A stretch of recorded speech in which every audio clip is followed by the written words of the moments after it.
할미꽃 전설. 옛날 어느 마을에 딸 셋을 둔 어머니가 살았어요. 아버지는 막내딸이 태어나자마자 돌아가시고 어머니 혼자서 남의 집 일을 다니면서 딸들을 키웠어요. 이른 아침부터 밤늦도록 일했지만 세 딸만 생각하면 어머니는 마냥 행복했답니다. 어머니가 열심히 일한 덕분에 집안 형편은 조금씩 나아졌어요.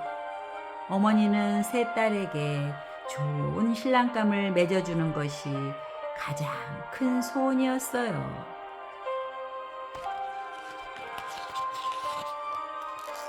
어느덧 딸들이 자라 결혼할 나이가 되었어요. 큰딸과 둘째 딸은 욕심이 많아서 부잣집으로 시집가기를 원했어요. 부잣집으로 시집을 보내려고 하니 준비할 것도 많았어요.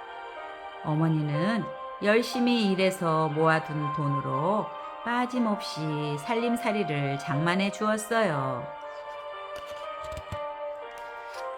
두 딸을 시집 보내고 나자 어머니는 빈털터리가 되었어요. 이제 하나 남은 막내딸을 시집 보낼 일이 걱정이었어요. 하지만 막내딸은 언니들처럼 욕심을 부리지 않았어요. 어머니, 제 걱정은 하지 마세요. 저는 부잣집보다는 마음씨 좋은 사람한테 시집 갈 거예요. 그 말대로 막내딸은 마음씨 착한 농사꾼에게 시집을 갔어요. 혼자 남은 어머니는 여전히 남의 집 일을 다니면서 외롭게 살았어요. 세월이 흘러 어머니는 머리가 하얀 할머니가 되었고 허리까지 굽어 지팡이를 짚고 다니게 되었어요.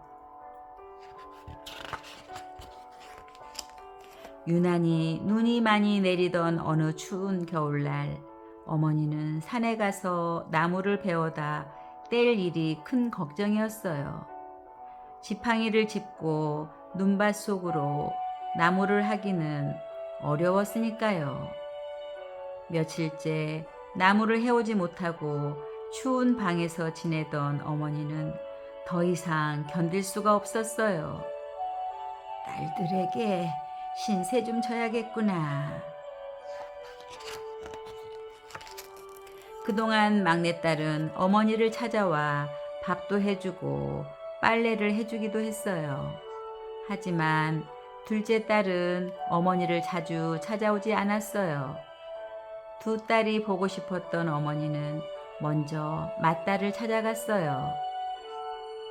어머니, 이렇게 추운 날 어떻게 오셨어요? 맏딸은 어머니를 반갑게 맞아주었어요. 하지만 며칠 못 가서 짜증을 내기 시작했어요. 어머니는 이 눈치 저 눈치 살피다가 살며시 맏딸의 집에서 나왔어요. 터덜터덜 고갯길을 걷는 어머니의 눈앞에 둘째 딸의 얼굴이 떠올랐어요. 그래, 둘째한테도 가봐야겠다. 어머니의 얼굴은 다시 환하게 밝아졌어요. 어머니, 어서 오세요. 둘째 딸도 어머니를 잘 대해주었어요. 어머니는 둘째 딸한테 오기를 참 잘했다고 생각했어요. 하지만 며칠이 지나자 둘째 딸 역시 어머니를 구박하기 시작했어요. 어머니는 둘째 딸의 집에서도 나올 수밖에 없었어요. 그날은 눈보라가 치는 아주 추운 날이었어요. 이제 막내에게 갈 수밖에 없구나. 막내딸의 집은 큰 고개 너머에 있었어요. 눈보라 속을 걷는 어머니의 눈에서는 하염없이 눈물이 흘러내렸어요.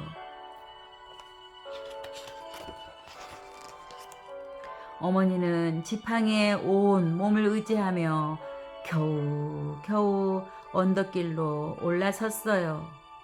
하지만 너무 지쳐버린 어머니는 더 이상 걸음을 옮겨 놓을 수가 없었어요. 저기 막내딸의 집이 보이는데.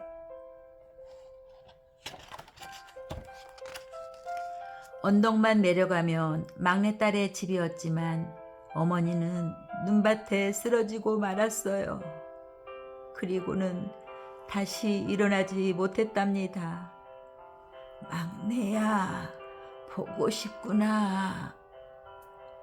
어머니는 막내딸을 그리워하면서 눈을 감고 말았어요. 어머니의 몸 위로 밤새도록 하얀 눈이 소복소복 쌓였어요.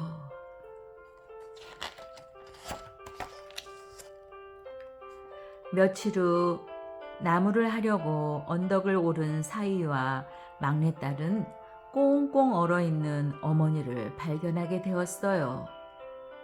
어머니! 어머니!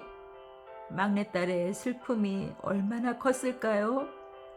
막내딸과 사위는 뒷동산의 양지 마른 곳에 어머니의 무덤을 만들었어요.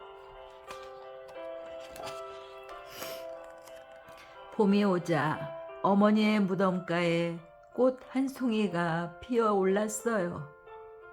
꽃대가 구부러진 모양이 어머니의 굽은 허리를 닮은 꽃이었어요. 온몸에 덮인 털은 할머니의 머리카락처럼 바람에 흩날리기까지 했어요. 사람들은 어머니가 죽어 꽃이 되었다고 생각하고 그 꽃을 할미꽃이라고 불렀답니다.